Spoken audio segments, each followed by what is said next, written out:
Hi welcome back to my channel. ఈరోజు కథ ప్రేమ పరిచయమే 57వ భాగాన్ని వినేద్దాం. విలార్ 4 గోడల మధ్య దాత్రి శౌర్యాలపై కోపంతో నలిగిపోతాడు. వలయర్ గోవర్ధన్ ఇంటికొచ్చాక ఒక పక్కన కూర్చొని చిట్టి ఎలుకలా కనిపించే ఆ చిలక ఇంత కూపి ఎలా లాగిందిరా గోవర్ధన అంటాడు. అన్నా, ఆ పిల్లని తక్కువ అంచనా వేయడం మన బుద్ధి తక్కువన్నా అంటాడు గోవర్ధన్. ఆ హేమంత్ గాడు నా పార్ట్నర్ అని ఎవరికీ తెలియదు, అట్లాంటిది ఆడదయ్యి ఉండి ఇంత కనుక్కునింది.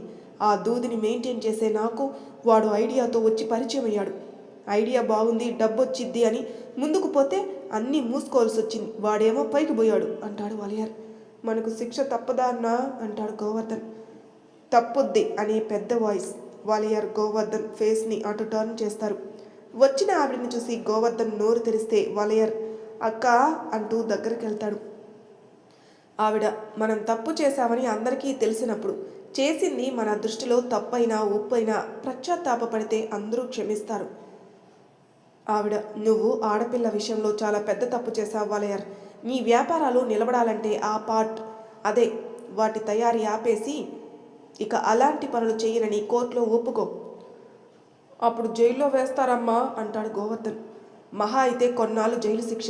బయటకు వచ్చేటప్పటికి ఈ వలయర్ వెనక ఉన్న ఈ కథని అందరూ మర్చిపోతారు. నువ్వు మళ్ళీ నార్మల్ బిజినెస్లు చేసుకోవచ్చు.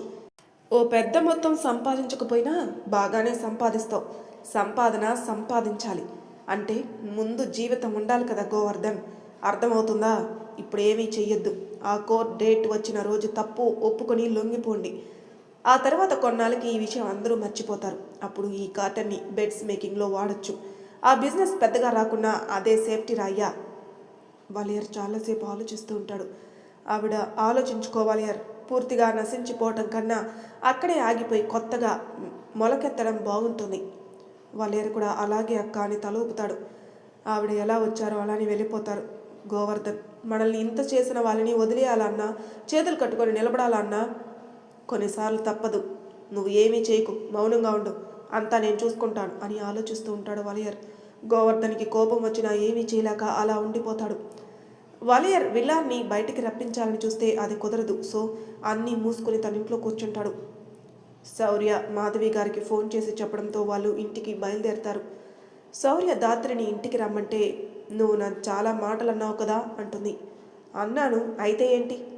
నన్ను నేను అనుకోక పక్కింటి వాళ్ళనంటే ఊరుకుంటారా అంటాడు శౌర్య. నిన్ను అమ్మా నా హ్యాండ్ అంటుంది దాత్రి. దాత్రి చేతికి తగిలింది బుల్లెట్, జాగ్రత్తగా ఉండు అని తేజ్ రామ్ ఈరోజు మా ఇంట్లో డిన్నర్ చేద్దాం కానీ పదండి అంటాడు శౌర్య. మేము ఫ్రెష్ అయి తాన్యాన్ని కూడా తీసుకొస్తాం సార్ అంటాడు తేజ్. అవునా, అయితే హర్షాన్ని కూడా పిలుస్తాను అంటాడు శౌర్య. మీకు విషయం తెలిసిందా అంటాడు రామ్. వచ్చేయండి నా అడ్రస్ అని శౌర్య ఇవ్వబోతుంటే నాకు తెలుసు సార్ అంటాడు తేజ్. శౌర్య సరే అని దాత్రిని తీసుకుని ఇంటికి బయలుదేరతాడు. దాత్రి వాళ్ళని ఇంటికి రమ్మన్నావు, అత్తమ్మ లేదంటున్నావు, నా హ్యాండు బాలేదు, వంట బయట నుంచి తెప్పిస్తావా శౌర్య? అదేదో చక్కగా రెస్టారెంట్లో కలవచ్చు కదా. నా ప్లాన్ నాది, నీ హెల్ప్ నేను అడగలేదు కదా అంటాడు శౌర్య. దాత్రి ముఖం ముడుచుకుని మూతి తిప్పి ఫేస్ టర్న్ చేసుకుంటుంది ఇంకో పక్కకి. ఇద్దరు ఇంటికి వస్తారు. దాత్రి శౌర్యపై కోపంతో వెళ్ళి రూమ్లో కూర్చుంటుంది. శౌర్య రూమ్కి వెళ్ళడు. చాలాసేపటి వరకు శౌర్య కోసం ఎదురు చూసి విసుగు చెందిన దాత్రి ఏమయ్యాడు ఈ శౌర్య అనుకుని లేచి గది నుంచి వస్తుంది. ఇంటి బయట కారుండడంతో శౌర్య కోసం వెతుకుతూ వంటగదిలో ఉన్నాడా, వంట చేస్తున్నాడా అని అనుమానం వచ్చిన వెంటనే ఆగమేఘాల మీద ఆ గదికెళ్తుంది. శౌర్యకి వంటలో వాటర్ కావాల్సి తెస్తున్నప్పుడు కొన్ని ఒలికి ఆ గదిలో కింద పడ్డాయి. ఈ పాప పైన కింద చూడకుండా వంటగదిలోకి వెళ్ళి ఆ నీళ్ళపై కాలేసి జారి ప్రశాంతంగా తన పని తాను చేసుకుంటున్న శౌర్య కాలిని తన్నేసి ఎక్కడ కింద పడతానో అనుకుని శౌర్య షర్ట్ని పట్టుకుంటుంది. పాపం శౌర్య కూడా వెళ్ళి దాత్రి మీదే పడతాడు. దాత్రి కళ్ళు మూసుకోవటం. శౌర్య ఆశ్చర్యంగా జరిగింది ఏంటా అన్నట్టు కళ్ళు పెద్దవి చేయటం జరుగుతాయి. దాత్రి భయపడిందని అర్థమై గట్టిగా హగ్గివ్వమని అడిగితే నేను కాదంటానా, ఇలా నడుము ఎరగొట్టుకోకపోతే అంటాడు. దాత్రి ఆశ్చర్యంగా కళ్ళు తెరిచి నేనేం నీ హక్కు కోసం రాలేదు అంటుంది. మరెందుకు నన్ను పట్టుకొని లాగావు అంటాడు. అది పడిపోతానని పట్టుకున్నాను, నువ్వే కావాలని వచ్చి మీద పడ్డావు అంటుంది. కావాలని పడ్డానా? నేను కావాలని పడితే నీకు మాటలు వచ్చావా అని మనసులో అనుకుని పైకి లేచి జాగ్రత్తగా ఉండు బేబీ డాల్ అంటాడు. దాత్రి తల ఊపి పైకి లేవడానికి చూస్తుంది. బట్ మీద పడింది ఎవరు? శౌర్య. ఇంకేం లేస్తుంది? ధాత్రి ప్రయత్నాలు చూసి శౌర్య నవ్వేస్తాడు. ధాత్రి కోపంగా, నీ వల్లే, ఏం తింటున్నావు? అబ్బా అని తన నడుంపై చేయి వేసుకుని పట్టుకుంటుంది. శౌర్య ధాత్రి కిందగా చేయి పెట్టి తన నడుం చుట్టూ చెయ్యి వేసి పైకి లేపి తననే తదేకంగా చూస్తున్న ధాత్రిని చూసి కళ్ళెగరేస్తాడు. ధాత్రి తేరుకొని హెయిర్ సరి చేసుకుంటూ నిలబడుతుంది. శౌర్య నవ్వుతూ ధాత్రికి కాస్త దగ్గరగా వచ్చి, ఇంట్లో ఎవరూ లేని టైంలో నాకు నువ్వు ఇంత దగ్గరగా వస్తే ఊపిరి తీసుకోవడం కూడా కష్టం. నా కష్టాన్ని అర్థం చేసుకో బేబీ డాల్ అంటూనే తన చుట్టూ చేయి వేసి దగ్గరికి హత్తుకుని, ఇలాంటి ఛాన్స్ మళ్ళీ మళ్ళీ రాదు, అమ్మ వాళ్ళు వచ్చేసరికి అంటాడు. ధాత్రి అవ్వాకై, వచ్చేసరికి మనము ఓసారి అంటాడు. ఎందుకంత గ్యాప్ ఇస్తున్నావు శౌర్య? నన్ను వదులు, నేను వెళ్ళాలి అంటుంది. శౌర్య చాలా సన్నటి స్వరంతో, నిజంగా వదిలేయమంటావా? ధాత్రి శౌర్య షర్టును పట్టుకుని, నువ్వు వదిలేసినా నిన్ను నేను వదలనులే అంటుంది. మరైతే అంటూ మాట్లాడబోతుంటాడు శౌర్య. ధాత్రి శౌర్య మాటలకి చెయ్యి అడ్డుపెట్టి, వంట చేస్తున్నట్టున్నావు, అయ్యిందా అంటుంది. నేను చేస్తుంటే అవ్వదా? చిన్న పనుంది, లాస్ట్ వన్ అంటాడు. నువ్వు ఆ పని చూసుకో అని వేలుతో శౌర్యాన్ని వెనక్కి నెట్టి, నేను ఫ్రెష్ అయి వస్తా అంటుంది. శౌర్య, హ్యాండ్ని తడపకు, జాగ్రత్త అంటాడు. సరే సార్ అని అక్కడి నుంచి వెళ్ళిపోతుంది ధాత్రి. శౌర్య అన్నీ పూర్తి చేసి వాళ్ళ అమ్మ నాన్న గదికి వెళ్ళి ఫ్రెష్ అయి వస్తాడు. తేజ్ తాన్య ఇద్దరు కలిసి వస్తారు. గౌతమ్ ఎలా ఉన్నాడు తేజ్ అంటుంది తాన్య. పర్లేదు తాన్య, నువ్వు ఓకేనా అంటాడు తేజ్. రామ్ వెనకే వచ్చి, రే నన్ను వదిలి వస్తావా అని తేజ్ని కాలుతో తంతాడు. ఓ అమ్మాయి వచ్చి మాట్లాడుతుంది కదా, ఇక మేమేం కానొస్తాంలే అని వచ్చేసాంరా అంటాడు తేజ్. వెదవ వెదవ అంటూ తేజ్ జుట్టు పట్టుకొని కొడుతూ ఉంటాడు రామ్. తాన్య నవ్వుతూ చూసి కాసేపటికి, ఇక్కడ కూడానా, కాస్త డీసెన్స్ మెయింటైన్ చేయండి టీం అని డోర్ కొడుతుంది. ధాత్రి వెళ్ళి డోర్ తీస్తుంది. హాయ్ ధాత్రి అంటాడు తేజ్. హాయ్, హే తాన్య, నువ్వెలా ఉన్నావు అంటుంది. ఫైన్ అంటుంది తాన్య. లోనికి రండి రామ్ అని ముందుకు వెళ్ళి, శౌర్య శౌర్య వీళ్ళు వచ్చేసారు. శౌర్య ఇంట్లో ఉండడు, హర్షతో కలిసి బయట నుంచి వస్తాడు. నువ్వెప్పుడు బయటకు వెళ్ళావు అంటుంది. శౌర్య నవ్వి, చిన్న పనుండి వెళ్ళానులే అంటాడు. సరే హాయ్ హర్ష అంటుంది ధాత్రి కూడా. అమ్మయ్య, నన్ను గుర్తుంచుకున్నావు, థ్యాంక్ యూ అంటాడు హర్ష. ఎక్కువ చేయకు అంటుంది ధాత్రి. సరే సరే, ఏం వంట చేశావు? ఇక్కడ వరకు వాసన వస్తుంది అంటాడు. నేనా వంట అంటుంది ధాత్రి. నువ్వు వంట బాగా చేసావు ధాత్రి, తను బాగా వంట చేస్తుంది అంటాడు శౌర్య. ధాత్రి అయోమయంగా ఫేస్ పెట్టి చూస్తుంది. తేజ్ హర్షని మాట్లాడిస్తాడు. ఇలా వీళ్ళు మాట్లాడుకుంటూ ఉంటే శౌర్య ధాత్రిని పక్కకు లాక్కుని వెళ్తాడు. ధాత్రి అలా తీసుకుని వెళ్ళగానే శౌర్యని అమాయకుని చేసి, వంట నువ్వు చేసి నేను చేశానంటావేంటి అని మీద పడిపోతుంది. శౌర్య అదంతేలే అని చాలా లైట్ తీసుకుంటూ ఫుడ్ అరేంజ్మెంట్స్ చూస్తాడు. కావాల్సినవి దగ్గర పెట్టుకుని 6 కింద కూర్చొని మాట్లాడుకుంటూ వస్తున్న చల్లగాలిని ఎంజాయ్ చేస్తూ వంట రుచిని ఆస్వాదిస్తారు. డిన్నర్ అయ్యాక తేజ్, ఇంత బాగా వంట చేస్తావా ధాత్రి నువ్వు? అస్సలు వద్దు వద్దు అనుకుంటూనే ఫుల్గా మెక్కేశా అంటాడు. ధాత్రి పెదవులు బిగబెట్టి నవ్వుతూ శౌర్య వైపే చూస్తుంది. మొత్తం అందరూ హాల్లో కూర్చుని ఉంటారు. తాన్య రామ్ మాట్లాడుకుంటూ ఉంటారు. హర్ష తేజ్ మాత్రం నెక్స్ట్ ఏం చేయాలని ఆలోచిస్తూ ఉంటారు. ధాత్రి అన్నీ సర్దేసి, క్రెడిట్ మొత్తం నాకు ఇస్తావా అతిబల అని శౌర్య బెల్లిపై ఒక పంచిచ్చి అక్కడి నుంచి వెళ్ళబోతుంటే శౌర్య చేయి పట్టాపి ధాత్రిని చూస్తూ ఉంటాడు. ఏమైంది అంటుంది. శౌర్య ధాత్రిని దగ్గరకు లాక్కోగాని, బయట జనాలు మన కోసం వచ్చున్నారు, మీరు ఇలాంటి వేషాలు కట్టిపెట్టండి అంటూ విడిపించుకుని వచ్చేస్తుంది ధాత్రి. శౌర్య నవ్వుతూ హెయిర్ చెరుపుకుంటూ వచ్చేస్తాడు. హర్ష ధాత్రిని చూసి, ఏమైనా గేమ్ ఆడదామా అంటాడు. నేనేమీ ఆడలేను, మీరు ఆడుకోండి అంటుంది ధాత్రి. శౌర్య వచ్చి తను ఆడుతుంది, తన ఫేవరెట్ ఆట.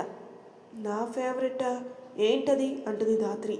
శౌర్య చేతిలో ఉన్న క్లాత్ చూయించి ధాత్రి కళ్ళకి గంతలు కడతాడు. మిగిలిన వాళ్ళంతా నవ్వుతూ చూస్తారు. శౌర్య, నువ్వే పట్టుకో మమ్మల్ని అని ధాత్రి కళ్ళకి గంతలు కట్టి దూరంగా వదిలి తప్పుకుంటాడు.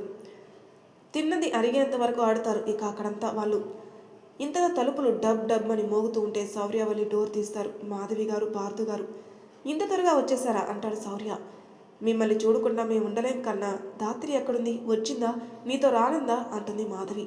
శౌర్య నవ్వుతూ, అదేం లేదమ్మా, లోనే ఉంది రండి.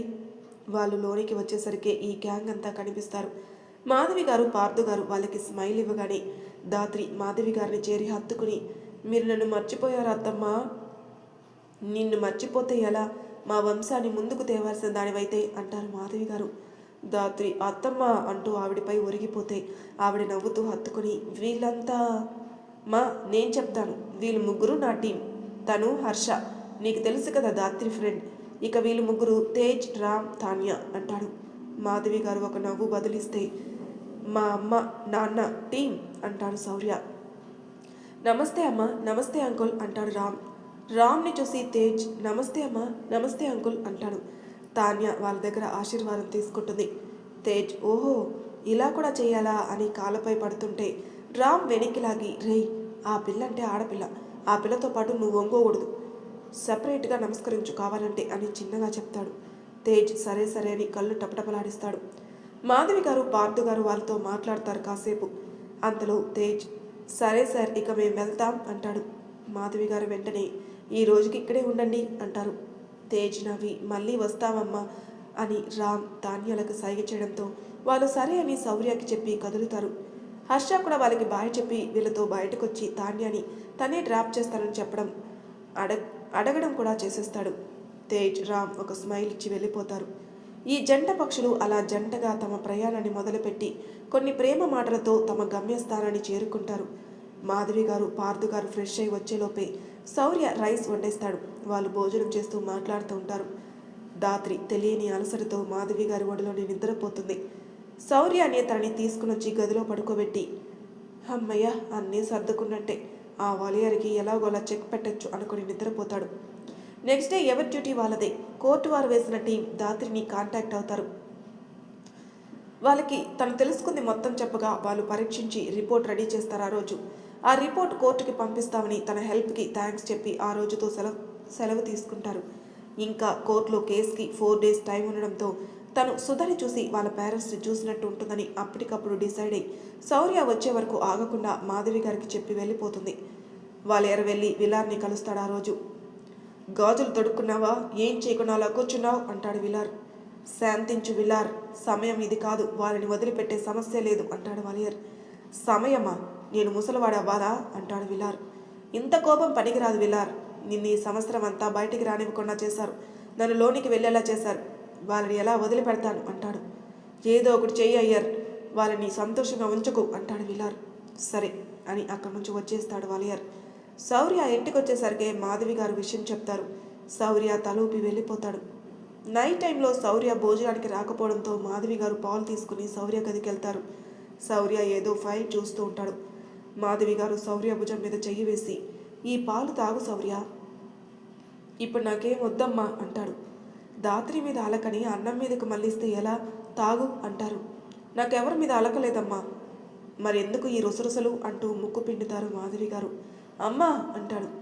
అమ్మని కాబట్టే నాకు తెలుసు శౌర్య, తాగు అంటారు. శౌర్య తప్పక తాగుతాడు. పెళ్ళాం మన చుట్టూ తిరగాలంటే తనకు అందమైన బహుమతిని ఇవ్వాలి అని కప్పు తీసుకుని వెళ్ళిపోతుంటారు మాధవి గారు. ఏం బహుమతి అమ్మా అంటాడు.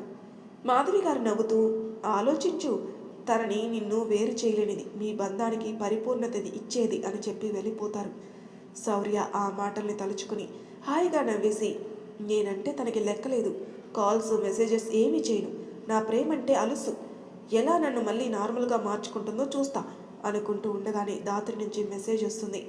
శౌర్య ఫోన్ని దూరంగా విసిరేసి హాయిగా పడుకుంటాడు. దాత్రి ఒకవేళ బిజీగా ఉన్నాడేమో అని లైట్ తీసుకుంటుంది.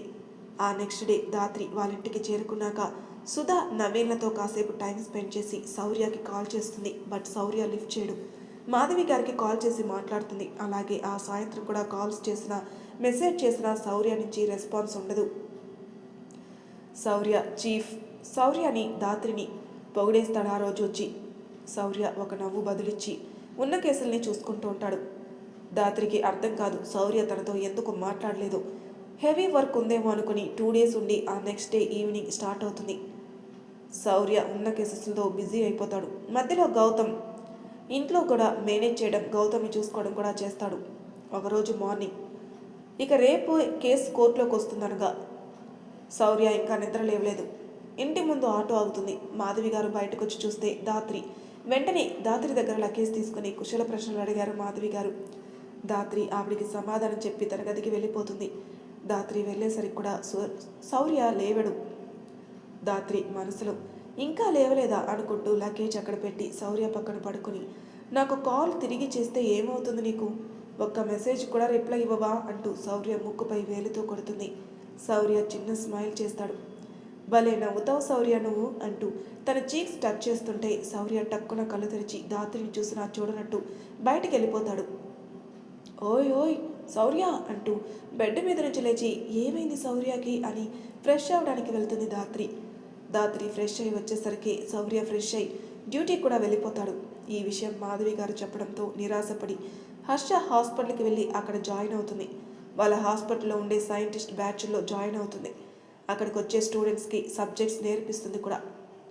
రోజులు వీళ్ళకి బాగానే ఉన్నాయి కానీ వలయరికి లేవు. తన చేతులను తనే కట్టేసుకుని కూర్చున్నాడు. కోర్టు ఎప్పుడు జడ్జిమెంట్ ఇస్తుందా, ఎప్పుడు వీళ్ళని చంపేద్దామా అనే ప్లాన్లో ఉన్నాడు. రేపే కేస్ కోర్టులో అని గోవర్ధన్ చెప్పడంతో రేపే ఆ ఇద్దరికి ఆఖరి రోజు అనుకుంటూ ఫేస్కి షేవ్ చేసుకుని ఫ్రెష్ అయి వచ్చి చుట్ట కాల్చుతూ కాసేపటికి ఎవరికో కాల్ చేసి సుపారీ ఇస్తాడు. మరి తర్వాయి భాగంలో ఏం జరుగుతుందో నెక్స్ట్ ఎపిసోడ్లో తెలుసుకుందాం. అంతవరకు నా ఛానల్ సబ్స్క్రైబ్ చేయని వాళ్ళు ప్లీజ్ సబ్స్క్రైబ్ చేసుకోండి, లైక్ చేసి షేర్ చేయండి. మీ అభిప్రాయాలు నాకు కామెంట్ రూపంలో తెలియజేయండి. Thank you for listening.